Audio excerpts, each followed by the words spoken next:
and then wishes being fulfilled din, no? For some of you, meron kayong isa-celebrate, guys, na some kind of achievements, no? Pwede may mga ma-achieve kayo, especially sa sales. Kung nasa sales kayo, baka na-achieve nyo yung mga quota nyo sa sales, yung mga target sales nyo, ganyan. This is something na kailangan sineselebrate nyo, mga kapiksi, para ma-motivate kayo, guys. Okay?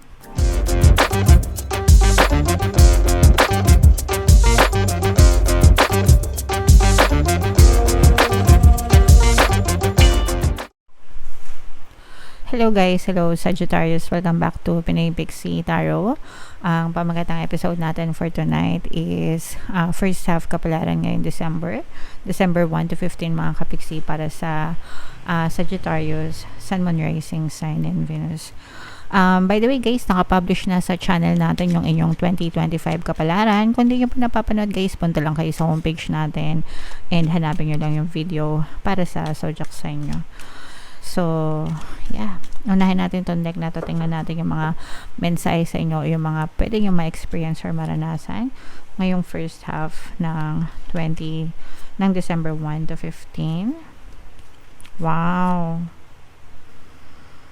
Okay, so these are all positive energies mga kapiksi. For some of you guys, no, malalaman nyo kung sino talaga yung mga totoong kakampi nyo sa buhay mga kapiksi, and they will be there for you sa panahon ng mga pangailangan nyo, at saka mararamdaman nyo yung parang togetherness ngayong December 1 to 15. Pwedeng din guys, magkaroon kayo ng mga some kind of reunion, kita-kita, diba? Syempre December na, so nagkikita-kita na yung mga old friends, yeah, reunion, diba? So yeah, and parang yung iba sa nyo, hindi man lahat, kumbaga hindi man lahat ng kakilala nyo is mamit nyo, pero you will give time dun sa mga tao na talagang very important sa buhay nyo, mga kapiksi. Okay, so yeah, treasure nyo yan mga kapiksi.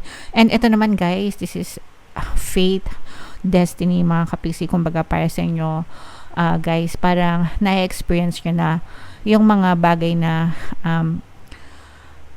hinula sa inyo, or yung mga bagay na parang na-foresee nyo dati mga kapiksi, yung mga visions nyo. Ibig sabihin yung mga visions nyo sa isip nyo, they are coming into life. Ibig sabihin they are being pushed out in your physical reality. That's why it's important guys na mag-focus kayo palagi, no?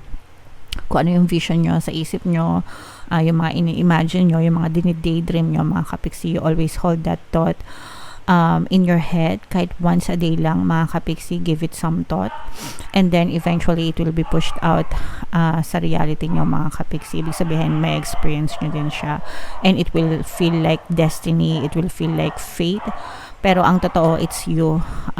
Nasa inyo yung hard work, nasa inyo yung power, the power within.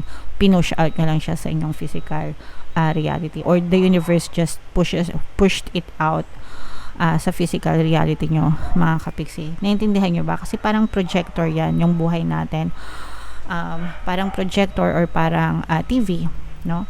Kapag nanood kayo ng TV, diba guys, kung ano yung channel na pinindot nyo, or sabihin natin YouTube, diba? Kunwari na lang YouTube, kung ano yung channel na pinili nyo sa YouTube, kung ano yung video na pinili nyong pindutin, yun yung mapapanood nyo sa screen. So, ganun din sa, kumbaga selective, ganun din sa isip natin, kung ano yung sinelect nyong scene or sinelect nyong bagay sa isip nyo, na paulit-ulit nyong iniisip, sa isip nyo, napoproject yan sa inyong physical reality sa buhay nyo. Okay? So, kung ano yung gusto nyo guys, yun yung i-push nyo, and talagang mapupush out yan mga kapiksi. And ito naman guys, this is a very good message na for some of you, nagkakaroon kayo ng mga ideas, mga brand new na mga creative, no? Pwedeng creative na mga ideas na maaaring makatulong sa inyo kung paano para lalong palaguin or lalo pang umasenso yung buhay nyo.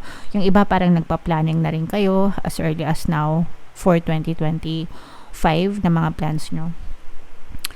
Para, kumbaga para pagdating ng 2025, naka-line up na yung mga gagawin nyo mga priorities nyo, kung ano yung mga goals nyo, ganyan. And kung yung mga, ano yung mga strategies nyo in place, mga kapiksi. Okay? So, maganda yun, guys. Kung dati na kayo dito sa ating channel, palagi kong ina-advise yung lahat kayo na magkaroon ng proper planning sa buhay nyo, at least every year, mga short-term plans and mga long-term plans nyo or long-term goals, mga kapiksi. Kasi kapag may plano kayo, guys, parang ano yan, blueprint, no? Namomonitor nyo or natatrack nyo yung buhay nyo, kung may direction ba, kung umaasenso ba, kung paurong ba or pasulong ba yung buhay nyo, mga kapiksi. At least hindi siya nasasayang. Kasi imagine 12 months, we have 12 months sa isang taon, pero napakabilis, diba? Ang bilis-bilis lang niya. Parang kahapon lang, elementary lang tayo. Ngayon, diba? Anong edad na tayo? Yung mga ganon, diba? Parang life passes us by. So, make sure na hindi natin sinasayang yung mga oras natin. Okay? So, comment down below if feeling nyo naka-resonate kayo dyan. Sagittarius, tingnan natin, guys, no, yung mga mensahe sa inyo ngayong, or mga ganap sa inyo ngayong December 1 to 15. Shuffle natin to, guys. Habang sinashuffle ko to, panoorin nyo muna yung video natin regarding sa ating paano mag-manifest ng abundance video course. Kapiksi, sawa ka na ba sa mga struggles at hirap sa buhay mo? Masipag ka ba at masikap sa buhay ngunit hindi ka pa rin umaasenso? Ilang beses ka na bang nag-attempt mag-negosyo at mag-invest pero palagi ka pa rin nalulugi? Sa pagkakataon na ito ay maaaring may subconscious beliefs ka na nagiging balakid sa iyong pag-unlad at pagyaman. Introducing, paano mag-manifest ng abundance video course. Dito ay matututunan mo ma-overcome ang mga balakid mo para tuluyan ka ng umunlad, umasenso, sumagana, maging matagumpay, successful at maswerte sa iyong kabuhayan, pera, trabaho, negosyo sa labi at kaperahan ng bonggang-bongga. Dali, mag-send na ng email sa pinoypixie@gmail.com at simulan na ang iyong pagyaman ngayon. Alright, so sa lahat ng gusto mag-avail ng course, guys, meron tayong promo ngayong November. Magbibigay tayo ng 500 pesos na discount until November 30, guys. Kaya mag-avail na kayo, and meron din tayong bagong course, mga kapiksi, paano mawala ang third party at magkaroon ng harmonious na relationship, guys. 20% discount until November 30, mga kapiksi. So, i-avail nyo na, guys. So, Sagittarius, this is both negative and positive, pero mas lamang yung negative. Actually, yung positive. Actually, yung negative, papaalis na siya sa inyo. Sagittarius, kaya in-represent ng King of Wands. Meron ditong presence ng Earth signs, Capricorn, Taurus, Virgo. For some of you, maaari may Earth element kayo sa inyong natal chart, or you may be dealing with an Earth sign. Ito, guys, yung sinasabi natin is parang merong unexpected na pagsubok or challenge na ma-experience kayo, pero parang ano to parang pinupush, no? Parang pinupush ni universe, or parang parang pinupush ito na mangyari sa buhay mo, pero fina-flash, ibig sabihin parang yung flash sa toilet, nagets nyo ba?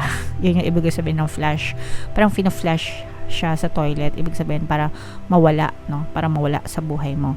So, it has to be pushed out in your reality. Ibig sabihin, kailangan mo itong ma-experience itong sitwasyon na to.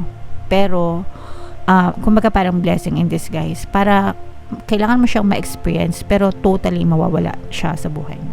No? Nagets nyo ba? So, ibig sabihin, parang meron kayong kakaharapin na challenge, pagsubok, or problema. Pero yung challenge na yon, parang kailangan nyo siyang ma-experience sa buhay nyo para tuluyan na siyang mawala, no? Kumbaga para tuluyan siyang magkaroon ng resolution, tuluyan siyang magkaroon ng solusyon, magkaroon ng conclusion, magkaroon ng ending, okay? And then pagkatapos ng ending na yon, oops, close na, tapos na, for life, end chapter na siya, okay? So yun yung ibig ko sabihin na fina-flash, parang, again, yun nga para sa toilet. Pino-flash, kailangan mo flash siya, and then it will be totally out of your life, mga kapiksi. Okay? So, maging ready na lang kayo, guys, if ever man, kung ano man yung pagsubok or challenge na yon. Pero, again, this is for the better kasi nga, maganda yung kapalit nito, mga kapiksi, no? So, parang magsisimula kayo ng panibagong chapter sa buhay nyo na mas maliwanag, mas maaluwan. Guys, parang you're saying bye-bye, no? Bye-bye to your old self. Parang ano na rin to, bye-bye problems, hello new life, hello, new beginnings, yan. Parang yan yung, especially pagdating sa kaperahan, parang kasaganaan. So, pwedeng babay kahirapan, hello, kasaganaan. Parang ganun, guys, yung maaari yung ma-experience ngayong December 1 to 15. Meron din kayong mga kontrata, mga bagong contracts, offers, mga deal at transaction na mapupush through, guys. Maaring magdala sa inyo ng kaperahan, no? So, syempre, main natin yan. Gusto natin yan, may kaperahan, di ba? Main kaperahan, main mga bagong kontrata, bagong deals, bagong projects, bagong transaction. So, i-main nyo yan, guys, sa comment section. Wow! For some of you guys, parang meron kayong makikilala, no? Especially guys, kung nagde-date kayo, kung single kayo, mga kapiksi, sa mga single na kapiksi natin dyan, parang meron kayong makikilala pag lumabas kayo or nag-party-party kayo. Kasi nga, diba, ito yung panahon na December, marami talagang lumalabas, party galore, party dito, party dyan.